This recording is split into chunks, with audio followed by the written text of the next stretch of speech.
Ada yang aneh dirasakan Haja Maryam, istri Rudi Esgani sebelum kejadian penembakan itu terjadi di malam tahun baru di Desa Patuku, Limpoe, Kecamatan Lapariaja, Kabupaten Bone. Ia mengungkap perasaan curiga dengan sosok yang meminta suaminya berpindah tempat duduk sebelum letusan tembakan terdengar dan suaminya jatuh bersimbah darah. Kepada tribuntimur.com, Kamis 9 Januari petang, Mario menyebutkan salah satu kerabat yang saat itu hadir tiba-tiba meminta suaminya untuk berpindah tempat duduk saat makan malam.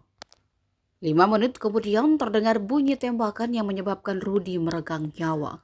Keanehan ini baru dirasakan Maryam usai beberapa hari kejadian. Menurutnya sosok yang dicurigai masih muda berusia di bawah 30 tahun. Ia merasa ada keterkaitan antara tindakan orang tersebut dengan kejadian penembakan yang menimpa suaminya. Maria mengungkapkan bahwa kecurigaannya terhadap 3 orang termasuk sosok tersebut berhubungan dengan kasus hukum yang sedang ditangani oleh Rudi, di mana sosok yang makan barang bersama almarhum diduga kuat sebagai otak di balik peristiwa ini.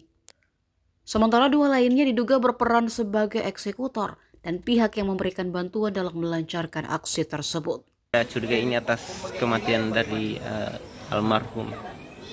Iya, kalau yang saya curigai wajar ya ada, tapi misalnya kecurigaan itu mungkin berhubung saja dengan kasus yang bapak yang dia pegang, jadi ada di situ yang kami curigai.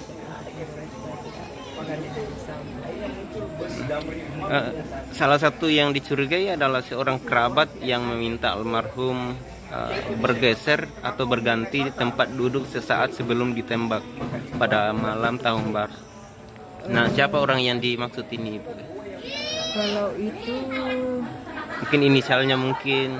Kalau misalnya saya belum bisa menyebutkan, tapi kalau itu ya memang itu spontan kecurigaan karena wajar, karena pas dia duduk di samping suami saya, nggak ada mungkin 5 menit ada ledakan begitu.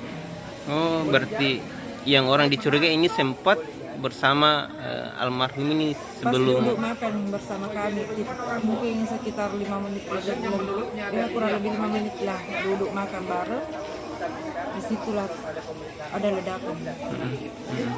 Download Tribun X sekarang, menghadirkan lokal menjadi Indonesia.